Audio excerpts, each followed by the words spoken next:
ఇగో చూడుండ్రి, నేను ఇప్పుడే చెప్తున్నా మీకు, మనకిన్నొద్దులు చెప్పుకునే తెలివి లేకనే తెలంగాణ పల్లెలన్నీ వెనకబడ్డాయి.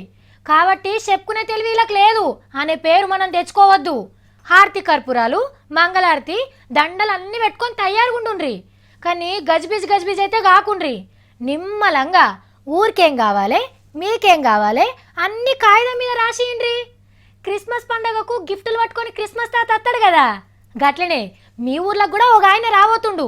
గందుకే గావర కాకుండా గడవ లేకుండా మీ సమస్యలన్నీ చెప్పుకునేందుకు తయారుగుండుండ్రి.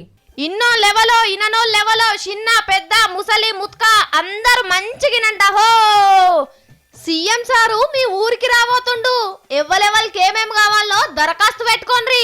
జిల్లాకు వస్తే సాయంత్రం బురుమన మళ్ళీ హైదరాబాద్ రావడం కాకుండా 8 రోజులు ఒక్కొక్క జిల్లాలో ఉండి ఆ కాన్స్టిట్యున్సీ హెడ్ క్వార్టర్లో నేనే కూర్చొని అక్కడ మంచి ఏంది చెడ్డేంది, ఆడ ప్రజల పరిస్థితి ఏంది, ఇన్ఫ్రాస్ట్రక్చర్ ఏముంది, ఏ పరిస్థితి ఎట్లుందని చూసి అక్కడికక్కడనే ఇన్స్టంటేనియస్ శాంక్షన్స్ ఇవ్వడానికి 3,000 కోట్ల రూపాయలు నా దగ్గరనే పెట్టుకున్న స్పెషల్ డెవలప్మెంట్ ఫండ్ కింద ఆఫీస్ లో కూర్చొని ఏ జిల్లాకు ఏమేం కావాలనో అడుగుతుంటూ లీడర్లను.